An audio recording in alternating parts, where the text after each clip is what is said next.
السلام عليكم ورحمة الله وبركاته. أهلا بكم في الحلقة 18 من بودكاست فذكر. خلونا النهاردة نتكلم عن حاجة غالية جدا، حاجة لو اتحلت في قلوبنا هتغير حياتنا تماما. طيب إيه هي الحاجة دي؟ الحاجة دي بتكون الأمانة. الأمانة مش مجرد انك تحافظ على فلوس الناس، الامانه ده اسلوب حياه، اخلاق ومسؤوليه، وحاجه ربنا امرنا بيها. النبي صلى الله عليه وسلم كان معروف بلقب الصادق الامين حتى قبل ما يبعث نبي، وده اكبر دليل على ان الامانه حاجه عظيمه جدا بتسبق حتى الايمان.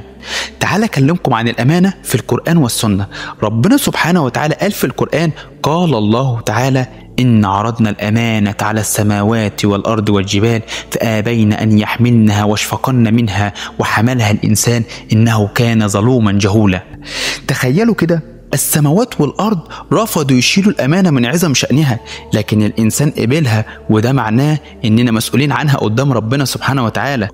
وجاء حديث عن النبي صلى الله عليه وسلم الذي رواه أنس بن مالك وقال: ما خاطبنا رسول الله صلى الله عليه وسلم إلا قال: لا إيمان لمن لا أمانة له، ولا دين لمن لا عهد له. يعني اللي ملوش أمانة إيمانه ناقص جدا للأسف. الأمانة مش حاجة واحدة بس، دي ليها أشكال كتير بنشوفها في حياتنا كل يوم. خلينا أقولك على كام صورة منها. عندك الأمانة في العبادات، والأمانة في الكلام، والأمانة في الشغل، والأمانة في حفظ الأسرار، والأمانة في المال.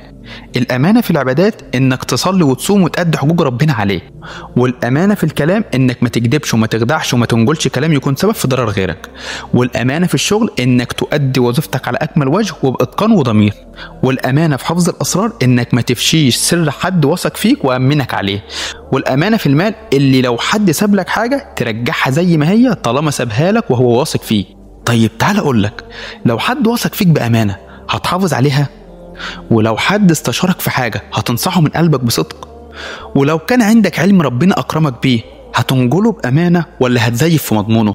السؤال ده موجه ليك، اسأله لنفسك وشوف أجوبتك هتكون إيه، وراجع نفسك كويس في تصرفاتك مع اللي حواليك. وبكده نكون وصلنا لنهاية حلقتنا النهاردة. ما تنسوش تشاركوا الحلقة مع اللي بتحبوهم عشان كلنا ناخد الأجر مع بعض، فالدال على الخير كفاعله.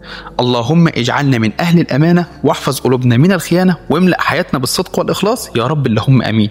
ما تنسوش تصلوا على النبي. أشوفكم في الحلقة الجاية بإذن الله. كان معكم أحمد رفعت من بودكاست فذكر، والسلام عليكم ورحمة الله وبركاته.